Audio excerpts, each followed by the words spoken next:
I have this dream of the distant future. My grandson approaches me and asks, "Grandpa, do you remember Overwatch?" I chuckle and respond, "Of course." And actually, grandson, that's kind of a stupid question because I was raised on Overwatch. I remember where I was when I first heard of Overwatch. I was 11 and watching a Muselk video talking about the game. Now, I didn't know anything about Overwatch, but I certainly wasn't listening to Muselk talk about it because I was so enamored with the gameplay I was seeing on the screen. You're telling me I get 2 little pistols and I can teleport around and go back in time? Everybody loves Tracer. Tracer was one of the first heroes they ever added to the game, and even after the sheer number of hero releases we've had since then, I fear they'll never be able to top her design. It had to be a fluke. There's no way the devs knew the kind of impact this simple hero would have on their game 10 years later. But I like to think the devs knew they were cooking. Tracer is squishy, as in you can squish her like a bug. She has the lowest base health of any hero in the game. Her pistols can do a lot of damage, but you have to be fairly close range to get max value out of these things, and their ammo capacity is so low that you'll be reloading all the time. To counteract this, Tracer was given Blink. Blinks are near instant but short dashes that Tracer could use in quick succession. You can hold up to 3 Blink charges at a time, and they take 3 seconds to restore. That's it, that's the whole ability, but it just works so well. Tracer can really move with these things. You can juke out your opponents and use your quick burst damage to chunk them down before they even knew what hit them. You can think of her other ability, Recall, like a second chance. If you ever find yourself in a bad situation, about to die, just press E and you'll go back in time to where you were a few seconds ago with your health restored. This lets Tracer play really greedy and make full use out of her blinks. To top it all off, her ultimate is Pulse Bomb. She throws it and it detonates in a pretty small radius, but you can stick it on an opponent to eliminate them almost instantly. Everybody loves Tracer, but Tracer doesn't love everyone equally. A few months ago, I decided to go on a Tracer training arc. I had played a lot of the hero before, but I wanted to finally become good at her. And I gave up after playing about 50 games and losing pretty much all of them. Tracer is really hard, maybe the hardest hero in the game. There are no freebies with Tracer. Everything is earned and your decision making has to be quick and snappy. I'm probably just coping, but I think you either have the Tracer gene or you don't. And I definitely don't. What am I doing? What am I doing? What am I doing?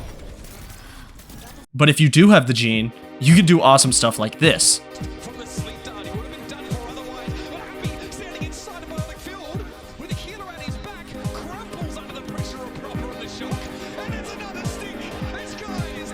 Or like this. Or this. Right, one behind you. Ooh, ah. This one's mine. Not bad. Not bad.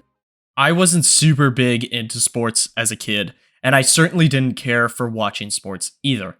But as I've gotten older, I've grown to appreciate the medium, and now I love watching sports. Sometimes I think about how I missed most of LeBron's career or the Warriors dynasty, and regret that I wasn't watching those moments live. But then I remember, I was busy. I was raised on Overwatch Esports. I remember watching the first ever Overwatch World Cup and thinking, man, these Korean boys are pretty good at the game. We're now 10 years removed from that event, and I still watch Pro Overwatch and think, man, these Korean boys are pretty good at the game. So naturally, I wanted to try my hand at going pro. I wanted to be like these guys up on the stage representing their home country. The Overwatch path to pro. My journey begins here. Let's check out my qualifications. I am 12, I'm in gold, and I play on Xbox. Looks like I still have a ways to go. But first, I have to pick a role. I'm gonna give you 3 choices between tank, damage, and support. Don't think of any hero in particular. You don't even have to think about Overwatch specifically. You could apply this to basically any game with these 3 archetypes. I just want you to pick which one you would be most likely to play. I can guarantee that a good portion of you picked damage, otherwise known as DPS. This is because everybody loves DPS. These heroes do a lot of damage, but more than that, they have significant kill pressure, and they each have their own unique ways of finding kills. There's a hero for everybody in the DPS role. Maybe you like a sniper like Widowmaker, who can sit in the back of the map and take her engagements from range. Maybe you enjoy the high-flying and action-packed gameplay of playing a cyborg ninja like Genji. Or maybe you enjoy the slow, methodical game plan of Symmetra. DPS has the highest diversity of gameplay of any of the roles. But most importantly, damage heroes just have to shoot the gun. And that's what you're here for anyways. I mean, you're playing a first-person shooter after all. There's also likely a large number of you who picked support, and that's because everybody loves support. Support heroes' most distinct trait is that they can heal. If you talk to any Overwatch nerds, they'll tell you that support is more than just healing, and of course they're right, but they are the only heroes that can heal in the way that they do, and so it's a large part of the support experience. I've dedicated a lot of time to playing support in the last few years, and as a result, I feel like I know why this role has gained popularity over time. As a support, you feel like the mastermind behind the game, controlling the flow and outcome of teamfights from your backline. Overwatch is a game rooted in chaos, and supports are the backbone that hold it all together.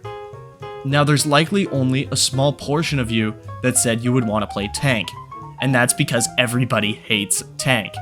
Now of course, there are definitely people who love playing tank, but there's no doubt that it's the least popular role in the game, or any game in the hero shooter genre for that matter. I think a large part of this dichotomy is due to how the roles are marketed. Hell, I just described DPS as this role of diverse game plans and action-packed gameplay, and I describe supports as being puppet masters who control the game behind the scenes.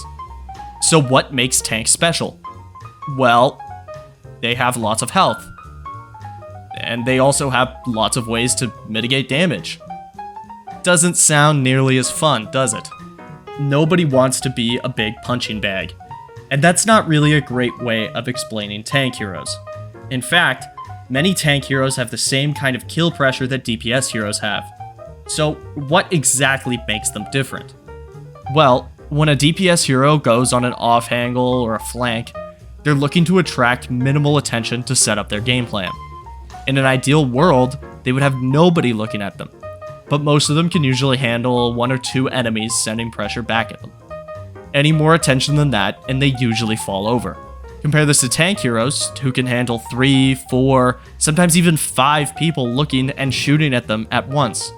So in this way, tanks are the best at creating space, which is probably just more boring than shooting your gun to most of you. You can't let a tank get too close to you, so you have to respect their space. And this distinction is so crucial to the flow of gameplay in Overwatch.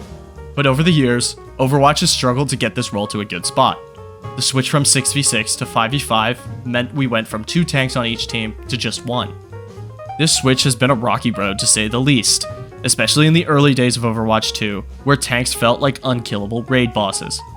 Others will tell you that tank heroes in Overwatch 2 have become homogenized and watered down to fit the new format. And while this may be true to a certain extent, there's still good diversity in the tank role. You just cannot look me in the eyes and tell me that Junker Queen, the hero who has to build up bleed and self-heal to keep herself sustained and hit big axes, is the same as Wrecking Ball, who flies around the map like a pinball and largely relies on disruption and map control. My defense of the tank role is that most people just don't understand it, but it can also be true that it just seems less interesting than the other 2 roles. Everybody hates Overwatch because it's gained a pretty negative reputation over the years.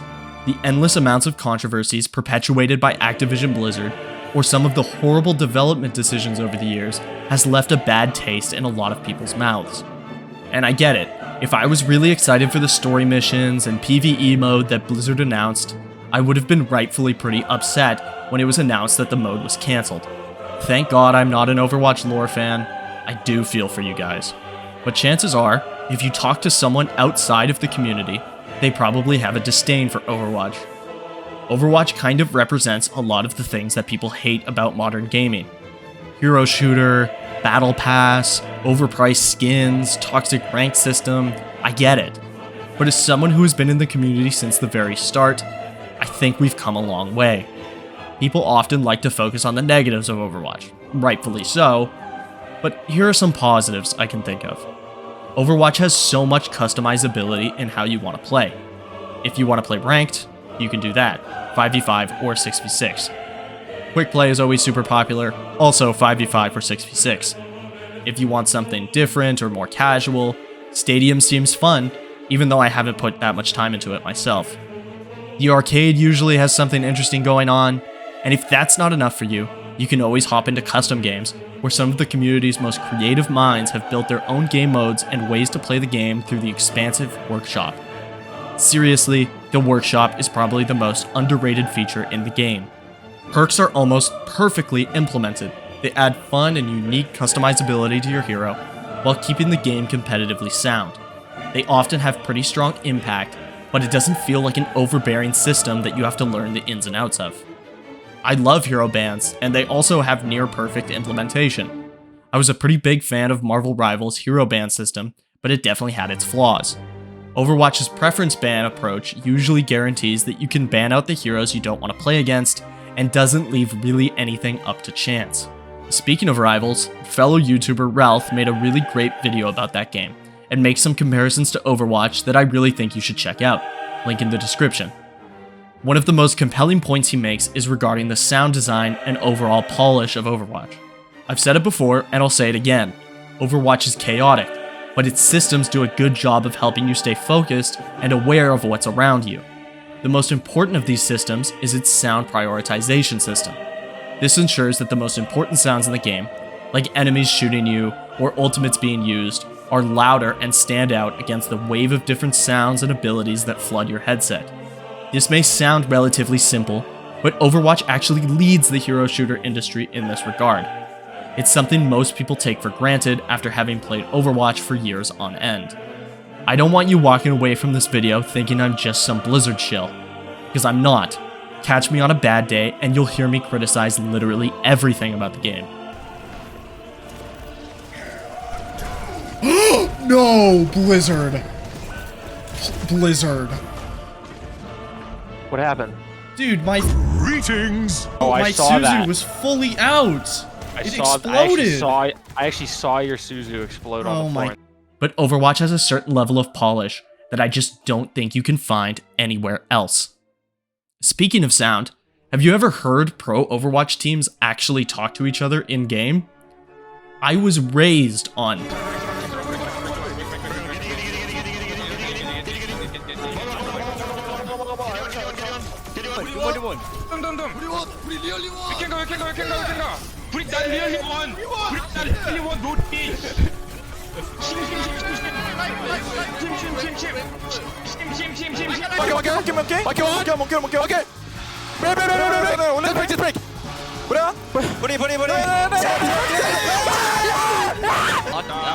What the fuck is happening?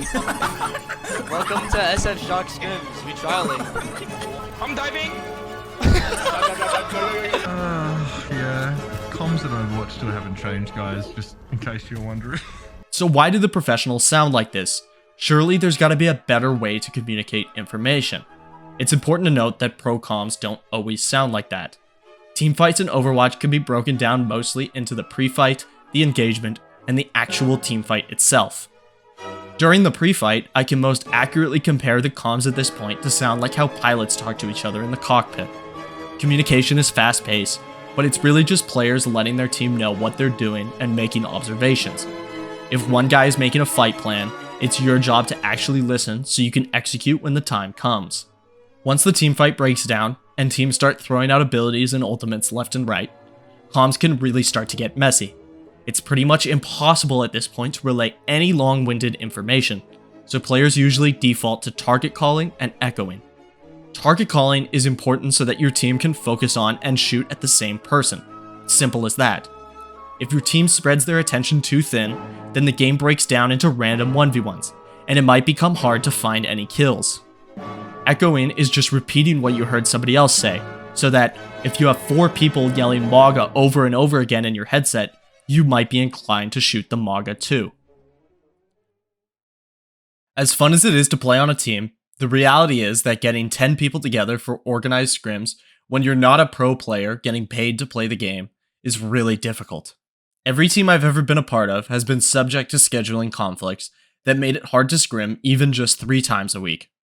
Luckily, Overwatch has a ranked matchmaker, so like-minded competitive players can get together and try to rank up. Everybody hates ranked, but also, everybody loves ranked?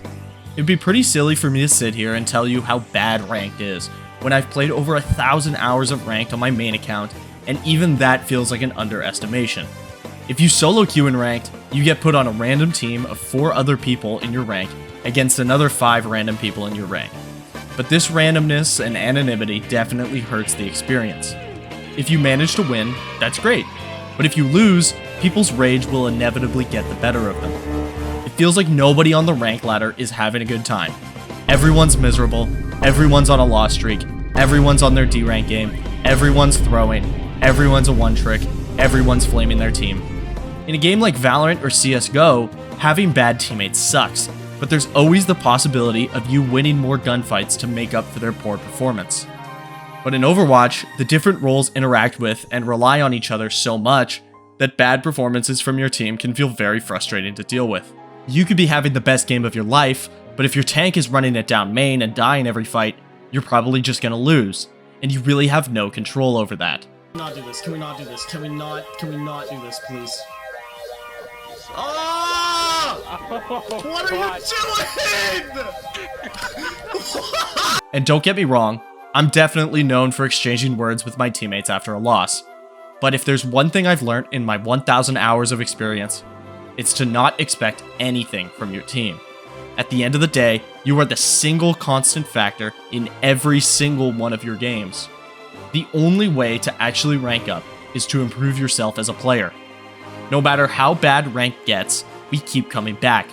Maybe it's the addiction, or maybe it's because deep down we all want to be better. We all want to see that rank up screen and feel gratification for the time we've put in. See, you can love ranked, you can hate ranked. You can feel both emotions at the same time. But if you really want to improve and get better, you have to enter the gladiator arena and prove yourself, even in less than ideal circumstances. I love Overwatch, and I'm not afraid to admit it. I got past the shame of loving this stupid game years ago, and there's nothing you can tell me about how bad the game is that will change my mind. My path to pro journey didn't end in a success, at least in the traditional sense of the word, but it did shape me into the person I am today. I ended up hitting Grandmaster years later, and briefly sat in top 500, and for me, honestly, that was enough. I couldn't hit the goals I had set out for myself all those years ago, but I think child me would be proud of what I was able to achieve, and the memories I was able to make. If you enjoyed this video, dropping a like would be greatly appreciated, and subscribing to the channel would mean the world to me. My name is Nice, thank you for watching.